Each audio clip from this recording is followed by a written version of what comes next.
beware the vertical. Now, we've got a story from the Wall Street Journal, among other outlets, about how Apple has approached Comcast to offer their Apple TV along with a specific Comcast streaming service that would get better quality of service. So here's how it's going to work. Comcast gets to bundle the Apple TV with their service. Apple gets preferential treatment for the traffic running through Comcast cable to their devices.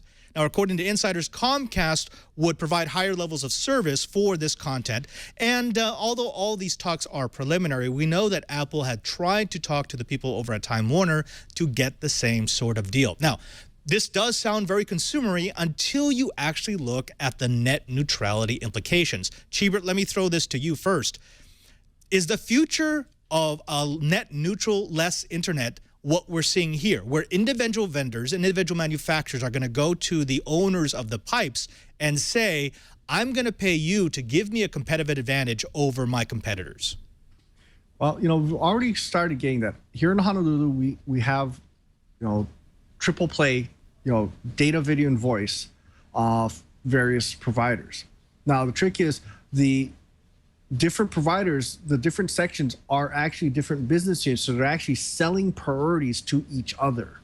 So we've already started to get prioritization in VLANs, especially for VoIP services, but we're also starting to get some prioritization of consumer versus business. So getting directly to the point is we're already starting to see this, and yes, net neutrality means, everybody's got to play on an even field, but I don't think this is going to be what's going to happen. I think, yes, he who votes with his dollars is going to get priority, and Comcast has a heck of a lot of dollars.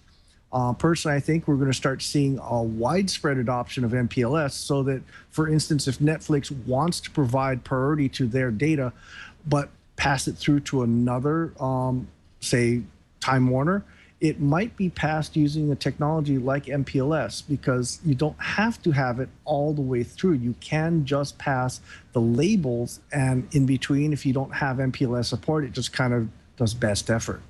Curtis, let me throw this over to you. I know there's going to be a lot of people out there who are saying, look, this is just how the free market works. Comcast has a product, they want to sell it. Apple has a product, they want to sell it. They want to do a partnership with one another. What's so wrong with that? But here's the thing, and this is where I want to get your input.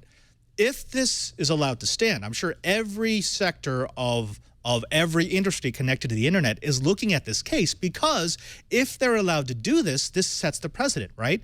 You can now shake down anyone who wants to run any bits over your pipes. In other words, if I make a deal with Time Warner and X makes a deal with Verizon and Y makes a deal with Comcast, now we have different devices that work better on a specific network, and we've got this vertical that is shutting out any sort of innovative competition.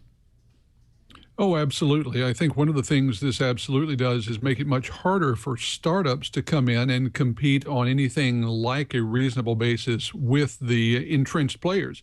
And it's not just the streaming companies. Now, we talk about the Netflix, the Apples, the Googles, those who are providing content in a streaming fashion, but think about how this could go in other directions. What if all of a sudden Walmart decided that it wanted to be a bigger player in online sales? It could try to get preferential treatment compared to what Amazon was getting for its various offerings. What if, say, Bank of America decided that it wanted to steal a march on Wells Fargo? You could find yourself doing much better performance if you're balancing your checkbook on Bank of America's website than you can with Wells Fargo's. There are all kinds of implications for something like this, and I think it launches us on a slippery slope. The question is whether the FCC is going to be able to come in with net neutrality regulations that will survive a court challenge, and whether doing that will replace some of these deals that are going down now. A lot of uncertainty coming up. A lot of CIOs have big headaches on their hands.